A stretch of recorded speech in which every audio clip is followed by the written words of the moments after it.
అండి. ఇవాళ నేను మీకు బొంబాయి కరాచీ హల్వా ఏ విధంగా ప్రిపేర్ చేసుకోవాలో చూపించేస్తాను సింపుల్ ప్రాసెస్‌లో.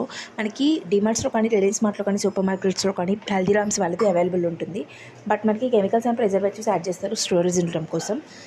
ఈ విధంగా ఇంట్లో చేసుకున్నట్లయితే సింపుల్‌గా చేసుకోవచ్చు. ముందుగా 1 కప్ కార్న్ ఫ్లోర్‌ని 2 కప్స్ వాటర్ వేసుకొని లమ్స్ ఏం లేకుండా మిక్స్ చేసుకొని పక్కన పెట్టుకోవాలి. తర్వాత స్టవ్ ఆన్ చేసుకొని పాన్ పెట్టుకొని అందులోకి 2 కప్స్ వాటర్, 2 కప్స్ షుగర్ వేసుకొని పాకం ఏం అవసరం లేదు. షుగర్ మెల్ట్ అయ్యేంత వరకు ఉంచుకుంటే సరిపోతుంది. తర్వాత యాలకుల పౌడర్ని కూడా యాడ్ చేసేసుకొని మనం మిక్స్ చేసి పెట్టుకున్న కార్న్‌ఫ్లోర్ వాటర్ని కూడా వేసేసుకొని దగ్గరే ఉండి బాగా మిక్స్ చేసుకోవాలి. లేదంటే మనకి ఉండలు కట్టేస్తుంది. చిటికెడంత ఫుడ్ కలర్ కూడా యాడ్ చేసుకోవాలి. ఇష్టం లేనట్లయితే ఇట్స్ కంప్లీట్లీ ఆప్షనల్ అండి. లేదంటే మీరు కుంకుమ అయినా ఈ విధంగా ట్రాన్స్పరెంట్ కన్సిస్టెన్సీ వచ్చాక 1 కప్ వాటర్ మిలన్ సీడ్స్ కూడా యాడ్ చేసేసుకొని కొంచెం నెయ్యి వేసుకుంటూ ప్యాన్ నుంచి సెపరేట్ అయ్యేంత వరకు ప్రిపేర్ చేసుకోవాలి. తర్వాత కాజు బాదంని కూడా సన్నగా చాప్ చేసుకొని వేసుకుంటే బాగుంటుంది. నేను ఇక్కడ డ్రై ఫ్రూట్ కటర్ యూస్ చేసుకొని సన్నగా చాప్ చేసుకున్నాను. ఇది చాలా బాగా యూజ్ అవుతుంది. నేను ఆన్లైన్ పర్చేస్ చేశాను.